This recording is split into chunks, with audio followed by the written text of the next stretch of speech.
जय गुरुदेव, जय गुरुदेव, जय गुरुदेव,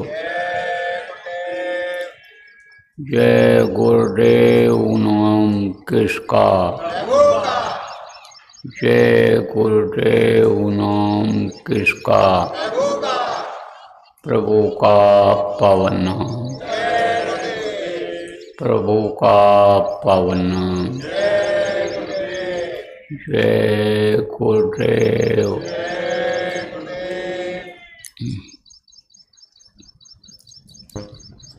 सर्वसमर्थ, सर्वत्र स्मरणीय परम पूज्य गुरु जी महाराज, उपस्थित सभी साधक, सत्संगी बच्चे एवं बच्चियों, आज 7 जुलाई 2025 प्रातः ध्यान भजन के बाद का समय, आश्रम चकरिया के पास का मैदान जयपुर। कार्यक्रम तो कल से शुरू है, घोषित कार्यक्रम 3 दिन का है, लेकिन साधना करने के हिसाब से आज आप लोग आ गए। कुछ लोग पहले से ही आ गए थे। अब इससे लगता है कि आपका मन लगने लग गया। किस में लगने लग गया? साधना करने में, अपना असला काम बनाने में। मेरी तबीयत तो ठीक नहीं चल रही है, कल तो हमको बुखार हो गया था, लेकिन मैं आज इसीलिए आपके पास आ गया कि आप साधकों का दर्शन हो जाएगा, आपका दर्शन होगा, आपको मैं देखूंगा, गुरु की कुछ चर्चा हो जाएगी। आज बुखार नहीं है, सुबह से मैं चला आया। प्रेमी से प्रेमी मिले, गुरु भक्ति दिन होए। गुरु भक्ति बहुत अहम चीज़ होती है, और संत मत में अगर कोई गुरु भक्ति नहीं कर पाया तो आगे बढ़ नहीं सकता है। अन्य मतों में भी गुरु का दर्जा ऊंचा बताया गया है, लेकिन संत मत के जो आधार होते हैं वो गुरु ही होते हैं। तो गुरु भक्ति तो हम लोग करते हैं, लेकिन गुरु भक्ति में पास नहीं हो पाते। क्यों नहीं पास हो पाते हैं? क्योंकि समाज में रहते हैं, गांव में रहते हैं, गांव का माहौल खराब है, समाज का माहौल खराब है, तो उसका असर आ जाता है।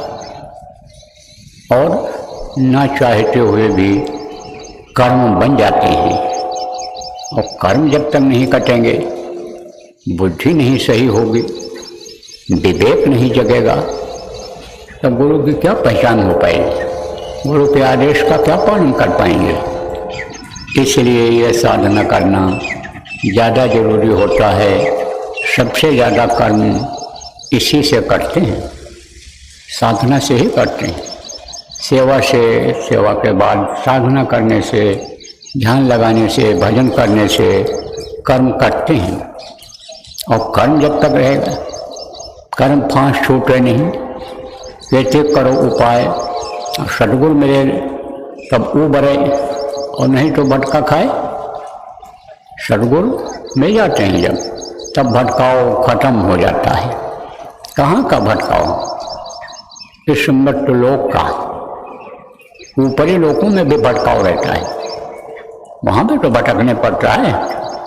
यह जरूर है कि वहाँ थोड़ी शांति रहती है। यहाँ पर मन जो है वो पिंडी मन रहता है, तो वो शांत नहीं बैठने देता है। ऊपर में वो अंडी मन हो जाता है, झीना पतला कमज़ोर हो जाता है, लेकिन भटकाव वहाँ भी रहता है। तो यहाँ भटक रहे हैं। कहाँ भटक रहे हैं? कभी मनुष्य शरीर में आए, कभी चले गए पशु की योनि में, पक्षी की योनि में, जमीन पर चलने वाले जानवरों की योनि में, आसमान में उड़ने वाले पक्षियों की योनि में, कभी कीड़े मकोड़ों की योनि में शरीर में चले गए, भटकना पड़ता है।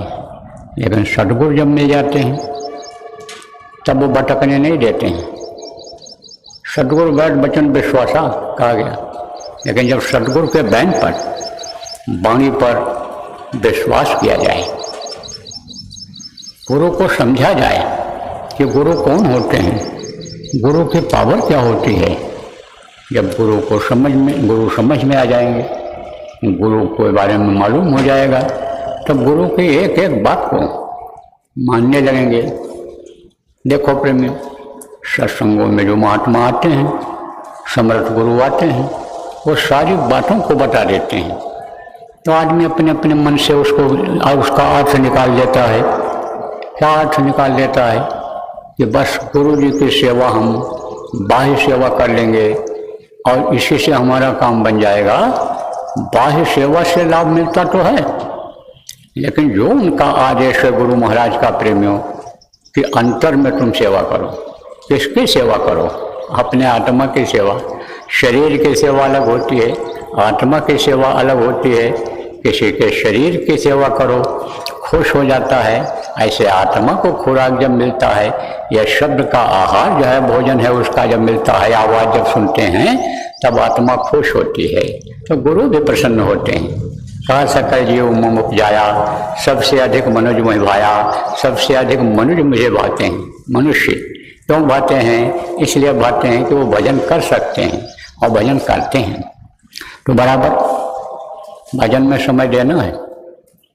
और जयपुर के आसपास, जयपुर जिला के आसपास के प्रेमियों को, नामदानियों को अच्छा मौका है कि यहाँ आकर के दोनों समय साधना में बैठें। दिन में भी जब मौका मिल जाए, दिन में भी माहौल सही रहे तो दिन में भी बैठें, मौसम के हिसाब से दिन में भी बैठें। यहाँ बैठें, ये देखो स्थान है सत्संग सुनने का, पांडाल के नीचे यहाँ बैठें, नहीं जहाँ ठहरे हैं अपने अपने डेरों में बैठें, साधना करो। साधना का एक शिविर होता है, समझ लो कि जैसे शिविर आपने चलाया 5 दिन का, 9 दिन का, और समझो 24 घंटे का, 5 घंटे का। कल भी आपने अभी परसों शुरू किया, कल भी किया यहीं अपने बगल आश्रम पट्टेकरिया में। तो अब आप ये समझो कि इसी तरह से यह भी एक तरह से शिविर ही समझो आप। यहाँ पे माहौल उसी तरह का रहेगा।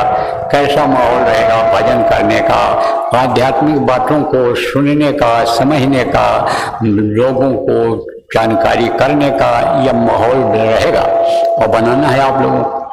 हम बहुत कहें, आप न मानो, न करो, तो कहाँ से माहौल बन पाएगा? इसलिए जैसे मौका मिले तैसे ऊपर से कपड़ा डालो और आंख बंद कर लो, बैठ जाओ। आंख बंद करो, बैठ जाओ।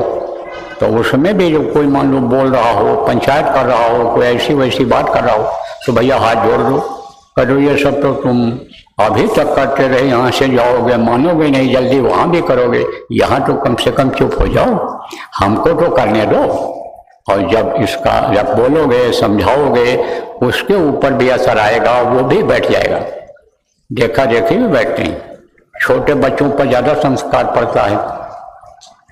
बहुत पहले, कई साल, 40 साल पहले, गुरु महाराज ने हमको भेजा था नेपाल में भी प्रेमी अपने, तो वहाँ पर गया था प्रचार के लिए। तो एक सत्संगी भाई थे, उनके यहाँ मैं रुका था और वो शाम को रोज बैठते थे।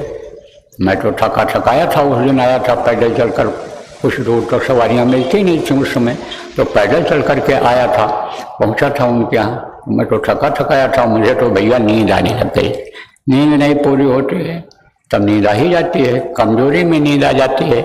इसीलिए कहा जाता है शरीर को हिष्ट पुष्ट रखो, परहेजी भोजन करो, परहेज रखो, और जवानी में ही कर लो, बुढ़ापे में कुछ नहीं हो पाएगा।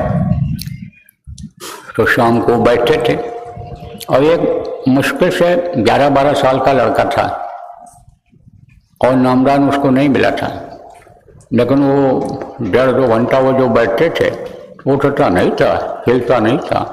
अब आप सोचो, कि कुछ तो उसको रस मिलता रहा होगा, आनंद मिलता रहा होगा, और उससे संस्कार बना, उसका संस्कार बन जाता है। बच्चों पर हम आप देखो प्रेमियों, संस्कार नहीं डाल पाते हैं, और जब भजन का संस्कार नहीं हो पाता है, ध्यान भजन सुमिरन बच्चे नहीं करते हैं, तब वही बच्चे गलत बच्चों के साथ पढ़ करके बिगड़ जाते हैं।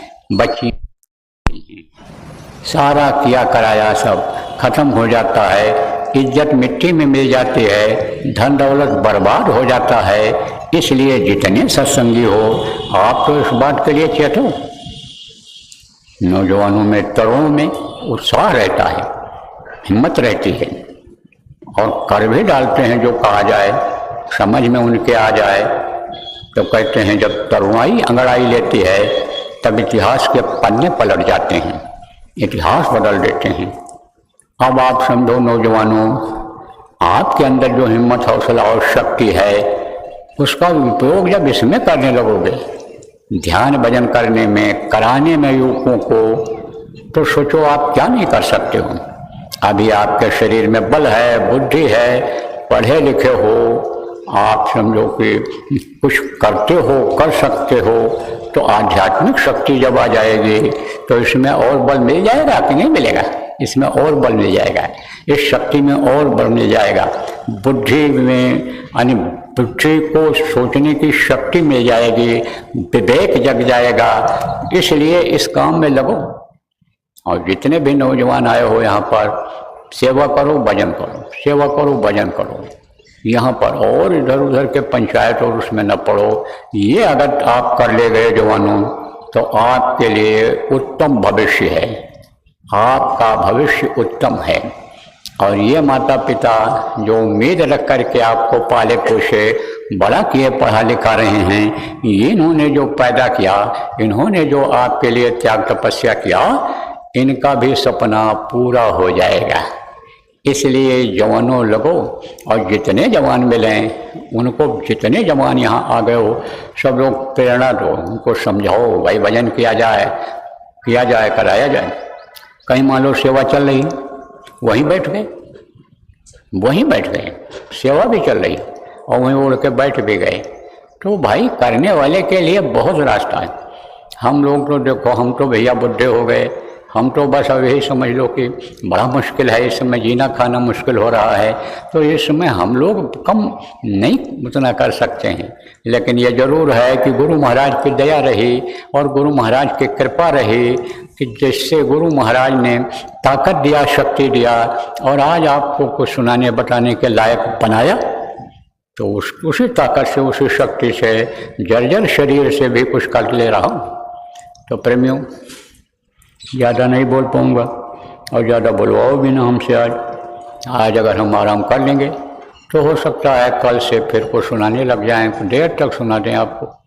तो देखो, मैंने आपसे कहा था दुख तकलीफ वालों के लिए कि दुख तकलीफ जिन लोगों को है, अब पूछने की हमसे ज़रूरत नहीं है और हमसे कहने की भी ज़रूरत नहीं है, क्योंकि हम बता नहीं पाएंगे। अब हमारी ताकत कम हो गई, शरीर की मेहनत कर नहीं सकता हूँ, और जब आज तबीयत खराब है, हमको आराम की ज़रूरत है, तो आप कह नहीं पाओगे, मिल नहीं पाऊँगा। तो आपको उपाय बताने के लिए कहा था, आपको उपाय आज बताता हूँ। देखो, एक तो इसमें भजन करना जरूरी है। ध्यान भजन अगर करोगे आप, तो जो उपाय बताऊँगा उसमें ज़्यादा फायदा होगा। क्यों? क्योंकि दैहिक, दैविक, भौतिक, तापा, 3 ताप होता है। ताप माने होती है गर्मी। तो गर्मी किसी भी चीज़ की हो, जैसे सूरज की गर्मी है, जैसे आप ये समझो आग की गर्मी है, तो गर्मी किसी भी चीज़ की हो तो गर्मी महसूस होती है। तो ये यानी भौतिक, दैहिक, भौतिक, ये सब जो दैहिक, दैविक, भौतिक, अब आज इसको विस्तार में नहीं, तबीयत ठीक रहेगी तो किसी दिन बता दूंगा। किसी भी तरह का कष्ट है, किसी भी तरह की तकलीफ है, चाहे खाने पीने की बदपरहेजी से रोग हुआ हो, और चाहे आपदा से तकलीफ हो गई हो, कहीं जैसे मान लो भूचाल आ गया, उसमें गिर गए, दब गए, हाथ पैर टूट गया, कहीं कुछ हो गया। और दैविक शक्तियाँ होती हैं, दैविक शक्तियाँ भी जब नाराज़ हो जाती हैं तो परेशान करती हैं। देह से तकलीफ, दैविक शक्ति से भौतिक तकलीफ होती है। कोई सताता है, मारता है, ज़बरदस्त आदमी है और परेशान करता है। तो ये सब दैविक मोटी बात समझो आप, दैहिक दैविक भौतिक यानी तकलीफ है। तो आप लोगों को किसी को भी तकलीफ हो तो आप जान नहीं पाते हो, कुछ तो जान पाते हो कि जैसे मालूम है कि ये चीज़ हमको नुकसान करेगी खाने में, और मन नहीं मानता है, खा लेते हो, तब आभास होता है कि यह गलत किया हमने, तो वो तो जान पाते हो। लेकिन भौतिक तकलीफ कब आ जाए इसका नहीं पता चलता है, और पता भी उसका चल जाता है, लेकिन दैविक शक्ति का पता जल्दी नहीं चलता है। लेकिन ये जो उपाय आपको बताऊंगा, इसमें दैविक भौतिक तापों से छुटकारा मिलेगा, फायदा होगा। देखो, पहले कहावत थी 16 आना, 16 आना में 2 आना, 4 आना, 6 आना, 8 आना और 16 आना। अब इस समय पर कहते हैं 10%, 20%, 40%, 50%, यानी 40%, 50%, 20-30%, 10% और 100%। तो 100% में सारी तकलीफ जाती है।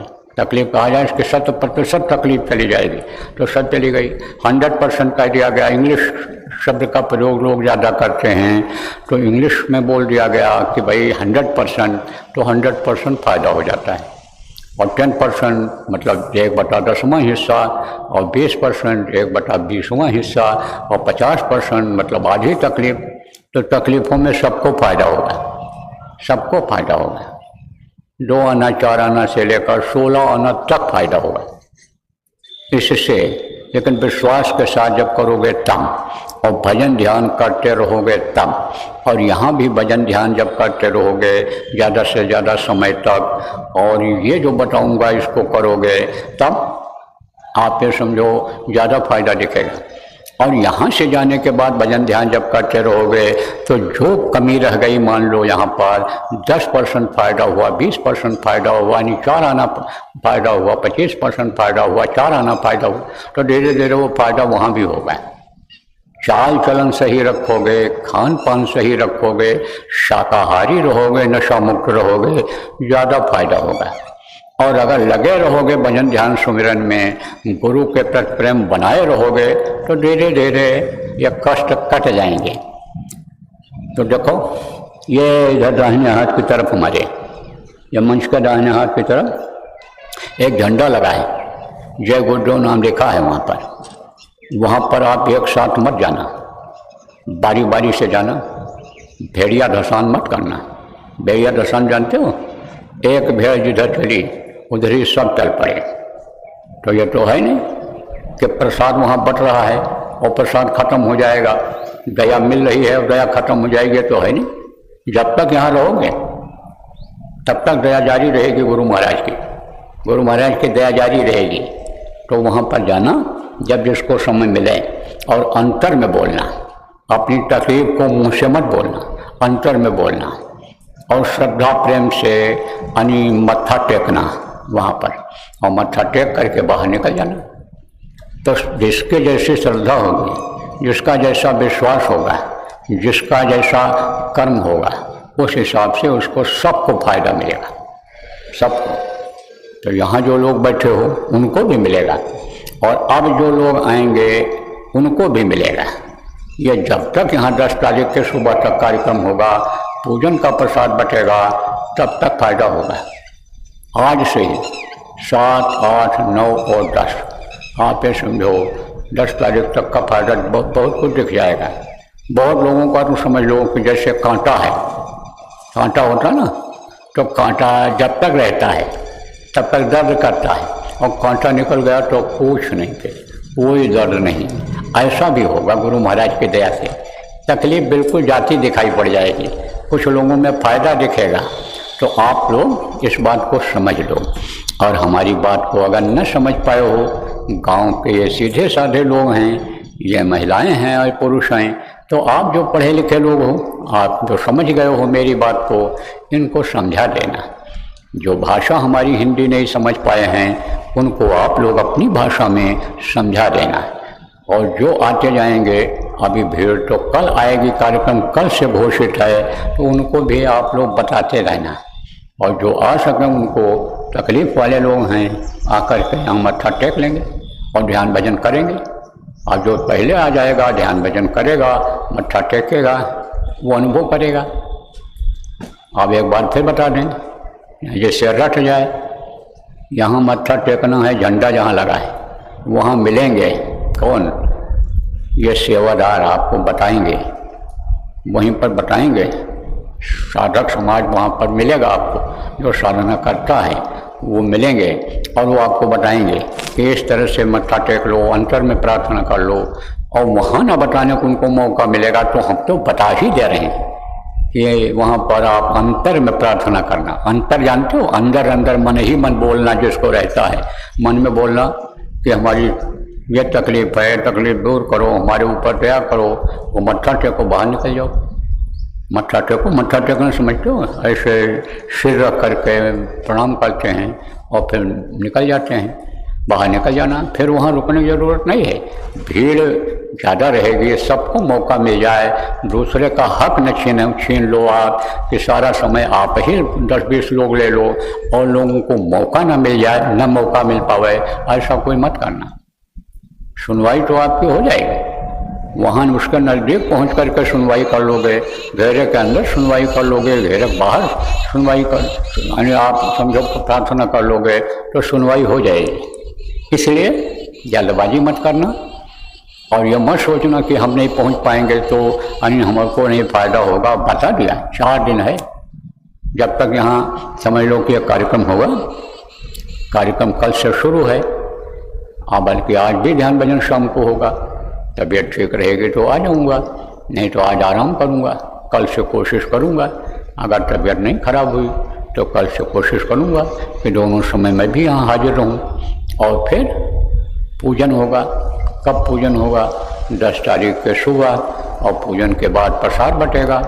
तो तब तक प्रसाद जब तक बटेगा दोपहर तक, तब तक समझो कि फायदा दिखेगा वहाँ प्रणाम करने से। इसके अलावा भी गुरु महाराज की दया हो जाए और भी मौज बरसाना चाहें वो, तो हम आपको बता देंगे, मन से घोषणा कर देंगे। तो देखो प्रेमियों, नामदान भी गुरु महाराज की दया से हो ही जाएगा।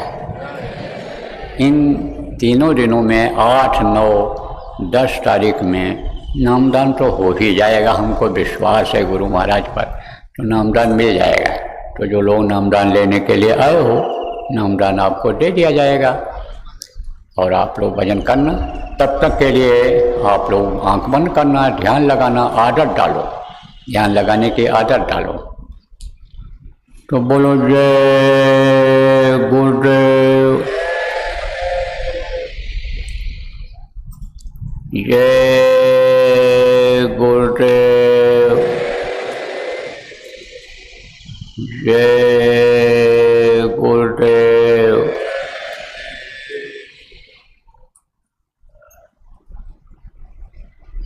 मेरे प्यारे गुरु दातार मंगता द्वारे खड़ा,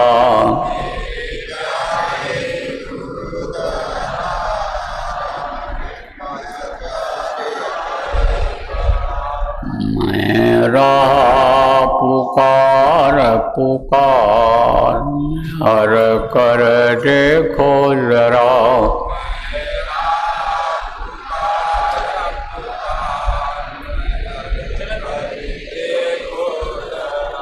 मुझे जय भक्ति दान काल दुख बहुत दिया,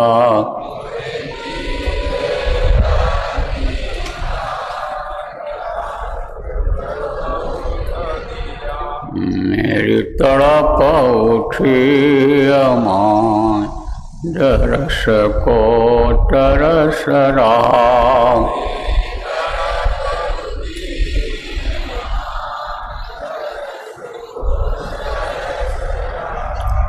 बरसाओ घटाय पार, प्रेम रंग दीजे बहार।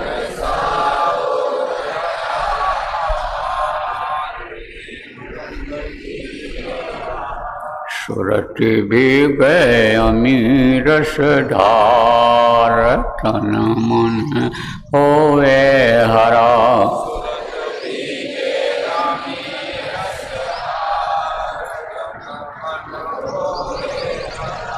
मेरा जीवन सफल हुई जाए, तुम गुण गाऊं सदा।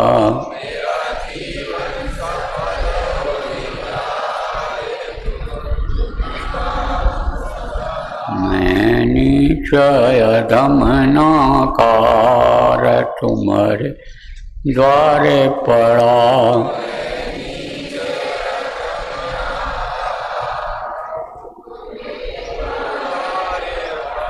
मेरी बेनती सुनो धर प्यार, घटऊं गाओ दया।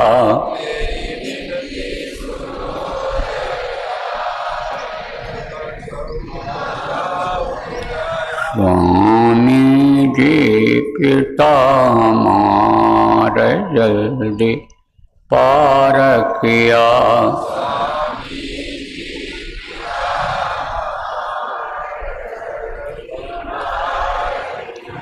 जय गुरुदेव स्वामी पिता मार, जल्दी पार करो।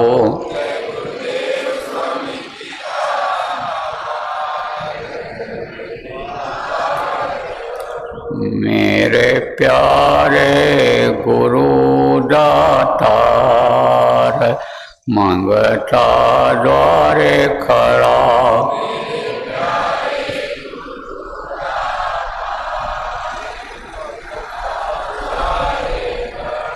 मैं रहा पुकार पुकार, मेहर कर देखो जरा।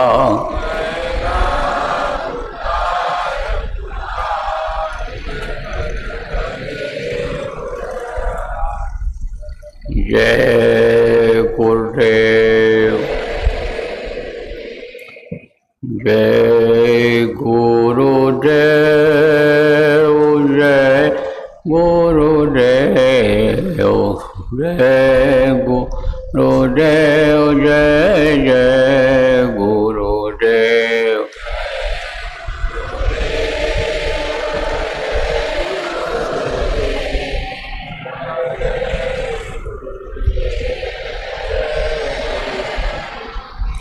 जय गुरुदेव, जय गुरुदेव, जय गुरुदेव, जय जय गुरुदेव।